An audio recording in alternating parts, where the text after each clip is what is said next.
You ever feel like you're fighting the same battles as your parents or your grandparents? Like you're stuck in some kind of cycle you just can't break out of? Oh, yeah, definitely.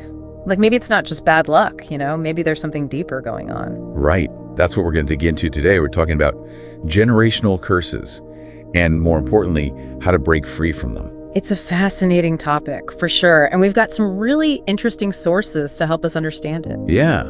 We're looking at spiritual perspectives from Walking by Faith, some financial advice from an article by Eastrise, and even some thoughts from YouTubers like David Diga Hernandez and Christ Clips. That's quite a mix. It is. But I think that's what makes it so relevant for everyone listening. Whether you're coming from a spiritual background or just looking for practical advice, you'll find something useful in this deep dive. Absolutely. But before we get into solutions, let's define what we're actually dealing with here. What exactly is a generational curse? Well, the Walking by Faith source, they describe it as patterns of sin and negative consequences that just keep going through families. So, like, what kind of things? They say it often comes from things like idolatry, turning away from faith, or just those bad habits that get passed down. Makes sense. And it's interesting because the Eastrise article, which focuses on money, uses the term generational curse too. They talk about these patterns being passed down through, get this, both our actions and the stories we tell. Wow, I never thought about it like that. Right. It's not just what our parents did, but also the narratives they created. Oh, so like, if you grow up hearing about how your family always struggled with money, you might start to believe that's just your feat, too. Exactly. But, I did see a slightly different take from YouTuber David Diga Hernandez. He prefers generational consequences instead of curses, saying the word curse can make people feel trapped. Yeah, like they have no power to change anything. Exactly. Yeah. So is it all predetermined? Or do we have the power to break free from these patterns? That's a good question. Luckily, Walking by Faith addresses this too. They even quote from Ezekiel 18, which emphasizes that each person is responsible for their own choices. We're not just victims of our family history. That's encouraging. It is. So the question becomes, how do we actually do that? How do we break these cycles? Well, Walking by Faith focuses on the spiritual approach, talking about prayer and faith as tools to break curses. Right. But Eastrise also offers some practical tips too, like setting realistic goals and learning to communicate better. Oh yeah, they talk about teaching your kids life skills too, right? That's right. So it seems like no matter what approach you take, taking action is key. It's not enough to just wish things were different. You got to put in the work. Exactly. But, for someone who isn't very familiar with the spiritual side of things, this whole breaking curses idea might seem a bit intense. It can be. Yeah. Walking by Faith tries to explain this with a helpful analogy of the mercy seat. Oh yeah, tell me more about that. So, in the Old Testament, the mercy seat was where they sprinkled the blood of sacrifices for forgiveness. They connect this to the sacrifice of Jesus, saying his blood acts as a spiritual barrier to break the power of those curses. Interesting. It kind of reminds me of that Christ Clips video where they talk about speaking out against the curse, like you're actively breaking your agreement with it. You got it. It's about recognizing those negative patterns and choosing to walk a different path.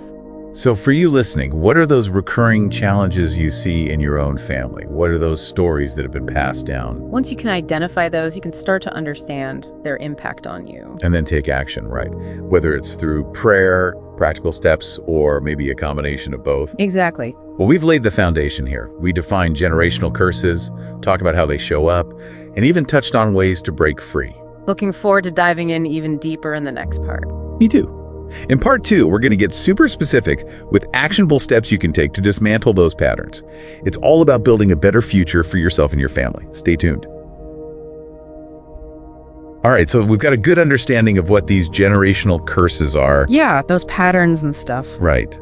But how do we actually break free? That's the big question. And, even the Eastrise article, which is all about financial wellness, not spirituality, has some great advice that actually lines up with those spiritual ideas we were talking about. Oh, interesting. Like what?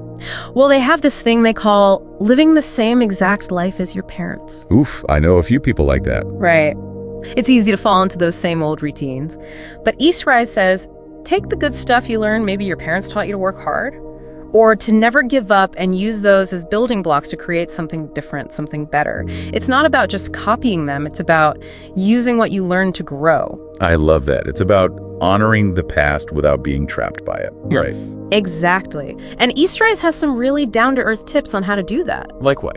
Well, like setting realistic goals, making choices on purpose, and being open with your kids about the changes you're making. That transparency thing is so important. It really is. It breaks that cycle of hiding stuff or feeling ashamed, which, let's be honest, happens a lot with these generational issues. Totally. It's about building a new legacy based on honesty and talking openly. Oh, that reminds me of another generational curse they talk about in Eastrise, the curse of working too hard. Oh, yeah. That one hits close to home for a lot of people. It's where those stressed out, overworked parents accidentally pass those same habits down to their kids. It can be tough to break that cycle. Yeah. But Eastrise gives some good advice there too. Setting boundaries, making family time a priority, teaching your kids that it's okay to have a life outside of work. It's so important because sometimes those bad habits, they don't come from a bad place. A lot of parents work so hard because they want to provide for their kids, give them a better life than they had. Right, they're coming from a place of love. Exactly. But sometimes, without meaning to, they pass on all that anxiety and stress too. It's like those parents who grew up poor, working themselves to the bone so their kids don't have to struggle the same way. But then they end up missing out on time with their families, or they accidentally teach their kids that their worth comes from how much they produce. Ugh, it's heartbreaking. It is. But thankfully, once you're aware of these patterns, you can start to change them. You start to realize that providing for your kids isn't just about money, it's about their emotional well-being too. It's about building a healthy, balanced home. And that's where those practical tips come in. Setting realistic expectations, being mindful of how you spend your time, those honest conversations about what really matters. And then there are the curses we pass on to our kids without even realizing it. Oh man. Eastrise calls those not considering children's feelings and not teaching life skills. Those are tough ones. I know, I've been guilty of that sometimes. We all have those moments where we snap at our loved ones, especially when we're tired or stressed. We're human. It happens. But it's easy to forget how much those words can hurt, especially for a child. And that's why being self-aware and learning to manage your emotions is so important. It's about taking responsibility for how you act and learning to communicate in a healthy way, even when things are tough. It's definitely a skill. It is. And you know what Eastrise suggests? Apologizing to your kids when you mess up. That's huge. It sounds so simple, but it's powerful. You're teaching your kids about owning your mistakes, forgiving each other, and fixing relationships when they get damaged. Just like showing them how to handle conflict in a healthy way, which is a super valuable life skill. Exactly. And it goes hand in hand with their advice on teaching practical life skills like budgeting, doing chores, just navigating everyday life. Those are the things that really help kids succeed in the long run. They give kids the confidence and tools to be independent and resilient. So we've talked about breaking free from the stuff we inherit from our parents and the stuff we might accidentally pass on to our kids. But let's bring it back to you, the listener. You're here because you're feeling the weight of these generational struggles, right? You're tired of fighting the same old battles. And it's important to remember that breaking free, well, it's a process. It's not going to happen overnight. There are going to be setbacks, right? Definitely. There will be times when you doubt yourself or you fall back into those old habits.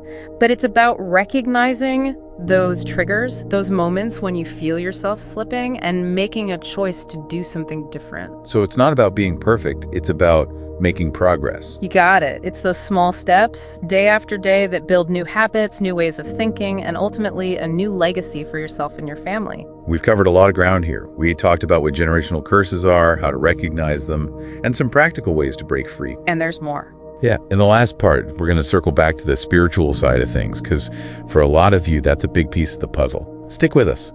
We've covered a lot of practical stuff, like real-world steps you can take to break free from those generational patterns. Right. But I want to shift gears a bit now. Okay. And talk about the spiritual side of things. Makes sense. Because for a lot of our listeners, Yeah. that's a really important part of this whole journey. Absolutely. And walking by faith really dives into this. They do. They talk about spiritual deliverance as a process. A journey. Yeah. Of repenting and forgiveness. Yep. And ultimately transformation. Yes. Powerful stuff. So for someone who's trying to break free from these patterns, right, what does that actually look like? Well, they say it starts with owning your part in it. Oh, interesting. Like acknowledging the choices you've made, Even if they weren't intentional. Yeah, even if you didn't mean to make things worse. Okay. And then asking for forgiveness. Forgiveness. Yeah, from God and from anyone you might have hurt along the way. You know, we keep coming back to this idea of being honest. It's crucial. Like we talked about being open with your family. Right. And it sounds like honesty is key in this spiritual process too. It's foundational. Being honest with yourself. Absolutely. Honest with God and honest with the people you love. It's about breaking those cycles of secrecy and shame. Which can be really hard. It can be. But it's like once you bring it into the light, it loses its power over you. Exactly. And that's where grace comes in. It's essential. That idea that even when we make mistakes, even when we mess things up, which we all do, we can still have a fresh start. It's never too late. Grace is like a reset button. A beautiful reset. It's knowing that your past doesn't define you. And that you can choose a different path. I love that. Me too. Now, walking by faith really emphasizes prayer. They do. As part of this process. It's a powerful tool. So tell me, what role does prayer play in breaking free from these spiritual chains? Well, it's that direct line to God, right? Yeah. It's where you can ask for guidance, strength, healing. I see. You're inviting God into those broken places. Inviting him in. Asking for his help to break those chains. So it's more than just words. Oh, for sure. It's about surrendering those burdens to something bigger than yourself. It's about letting go. And trusting that there's a power that can heal. Power greater than ourselves. That can set us free. Yes, exactly. You know, I imagine some people listening might feel overwhelmed. It's a lot to take in. We're talking about really deep stuff here. Deep-rooted patterns, for sure. So for those who are feeling lost or discouraged, what would you say to them? I would say you are not alone. You are not destined to repeat the mistakes of the past. That's so important to remember. There's hope out there. There is. There's healing. Absolutely. And there's a path to freedom. You just have to take that first step. Even a small one. Maybe it's a prayer. It could be. A decision to do things differently. A commitment to change. A willingness to seek help. There are so many resources available. And we'll be sure to share those with you. On the website. So you can keep exploring this. Keep digging deeper. Now, as we wrap up this deep dive. It's been a journey. I want you to imagine something. Okay. Imagine what it would feel like. Yeah. To be truly free. Free. Free from those burdens. Wow. Free from those chains that have been holding you back. I like that. Imagine stepping into a future. A future. Filled with hope and possibility. With hope and possibility. What if this is the generation? This generation. That finally breaks the cycle? What if it is? What if you? Me. Are the one to rewrite your family's story? That's a powerful thought. It is, isn't it? Thanks for joining us. It's been a pleasure diving deep with you.